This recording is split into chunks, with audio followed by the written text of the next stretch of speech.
है कि हम जितनी भी एचकेआरएम की नौकरी करेंगे पहले तो सेम ब्लॉक में करेंगे। जिस ब्लॉक का रहने वाला है उस ब्लॉक की नौकरी होगी वहां करेंगे, उसके नंबर अलग से देंगे, उसको 10 नंबर, फिर उसको 5 नंबर देंगे एडजॉइनिंग ब्लॉक के। एडजॉइनिंग ब्लॉक में अगर उसको मिल जाती है नौकरी तो उसको 5 नंबर लेके वो कर सकता है।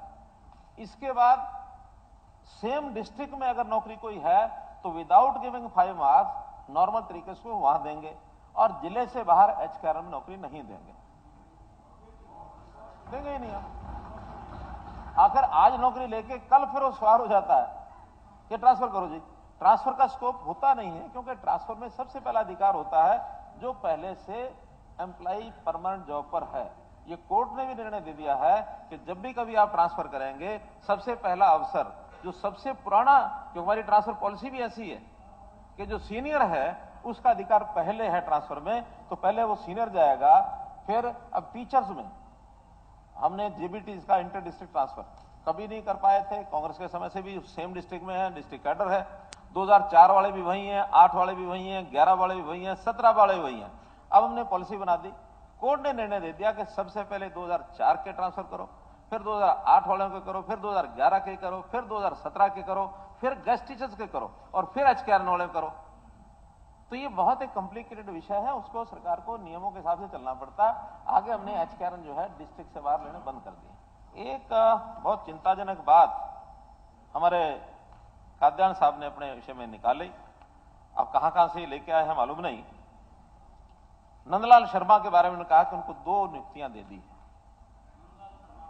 हाँ, वो मतलब हिमाचल से लाके और रेगुलेटरी कमीशन में लगाया, जबकि आपका आदमी कोई मेरे पास वो इम्पैक्ट है कि इस दबाव में आप ये आ रहे थे ना जी, दबाव में नहीं आते उस अपॉइंटमेंट में दबाव, कोई दबाव चलो नहीं है। लेकिन विनय कुमार साहब, मैं जो बता रहा हूँ जी, विनय कुमार रेलवे सर्विसेज से 1915 बैच का आदमी है, उसको आपने लगाया है एचपीएससी में, तो लगाया है उसको ज्वाइंट सेक्रेटरी, और ऑफिसर ऑन स्पेशल ड्यूटी लगाया है उसने आपने सर्विस सिलेक्शन। ना डेपुटेशन पर हरियाणा पर आ जाता हूं, हमने कहा ठीक है अगर यहाँ सिलेक्शन आपकी हो जाती है तो आप आ जाओ।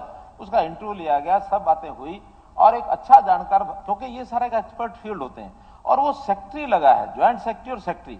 ज्वाइंट सेक्रेटरी और सेक्रेटरी के जिम्मे ना तो कोई सीक्रेसी का काम होता है, ना कोई पेपर सेटिंग का काम होता है। ये पावर होती है चेयरमैन की। चेयरमैन को पता होता है किस एजेंसी से काम कराना है, कौन सी हमारी सीक्रेट ब्रांच में क्या रखना है।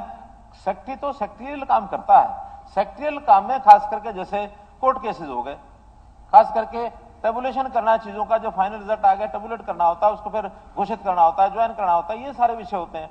तो किसी भी सरकारी अधिकारी को 2-2 डिपार्टमेंट पहले भी देते हैं। आज हमारे कितने आईएएस अधिकारी हैं, 4-4 डिपार्टमेंट लिए बैठे हैं, 2-2 डिपार्टमेंट लिए बैठे हैं, सेक्रेटरीज भी कई जगह बैठे हैं, और आपके समय हमारे समय सेम ही चल रहा है। तो कोई सरकारी अधिकारी को कोई एक सेक्रेटरियल काम 1 या 2 जगह दे दिया जाए, ये कोई बहुत बड़ा विषय नहीं है। इंचार्ज जो होता है उसका, वो चेयरमैन, एचपीएससी चेयरमैन अलग है, स्टाफ सिलेक्शन कमीशन चेयरमैन अलग है। इसलिए इसके अंदर कहीं कोई दुविधा नहीं है हमको, और योग्य व्यक्ति को योग्य काम ज्यादा मिले तो हम देते ही हैं।